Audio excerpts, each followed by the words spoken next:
இந்த வாரம் cook with கோமாளியில நடந்தது சாதாரண பேரிங் கிடையாது, செம்ம சம்பவம்.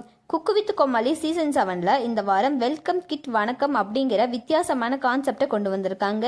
தமிழ்நாட்டுக்கு வெளி மாநிலங்களில் இருந்து வந்து வாழ்கிறவங்களுக்காகவும் அதே மாதிரி தமிழ்நாட்டில் இருந்து வடக்கு பக்கம் போய் வாழ்கிறவங்களுக்காகவும் அவங்க ஊர் சுவையை நினைவுபடுத்துகிற மாதிரி சமைக்கிறது தான் இந்த வாரத்தோட முக்கியமான கான்செப்ட்.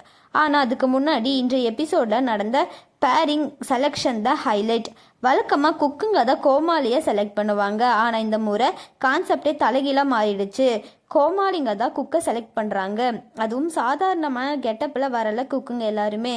எல்லாம் நடிகைங்களோட கெட்டப்பில் வந்து செமையாக மாஸ் பண்ணியிருக்காங்க.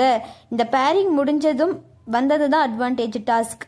இந்த அட்வான்டேஜ் டாஸ்க் என்ன அப்படின்னு சொன்னால், குக்குங்க கொடுக்குற க்ளூ வச்சு தான் இன்க்ரீடியண்ட்டை கண்டுபிடிக்கணும். ஏற்கனவே சீனியர் டீம் ஜூனியர் டீம் என 2 டீமாக பிரிஞ்சு தான் விளையாண்டுட்டு இருக்காங்க.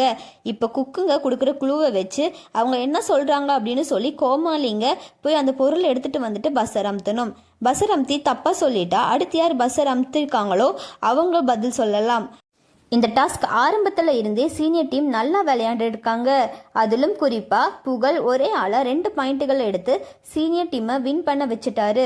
மொத்தத்தில் இந்த வாரத்தோட அட்வான்டேஜ் டாஸ்க்கை சீனியர் டீம் தான் வின் பண்ணியிருக்காங்க. அது மட்டும் இல்லாமல் இந்த முறை அட்வான்டேஜை வின் பண்ணவங்களுக்கு ஒரு கிஃப்ட்டும் கொடுத்துருக்காங்க.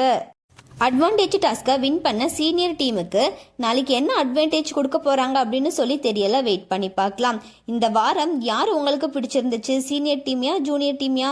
புகழோட பர்ஃபார்மன்ஸ் எப்படி இருந்துச்சு? உங்களோட கருத்தை கமெண்ட்டில் சொல்லுங்கள். மேலும் இந்த மாதிரியான ட்ரெண்டிங்கான அப்டேட்ஸ்க்கு நம்மளோட சேனலை சப்ஸ்கிரைப் பண்ணிக்கோங்க.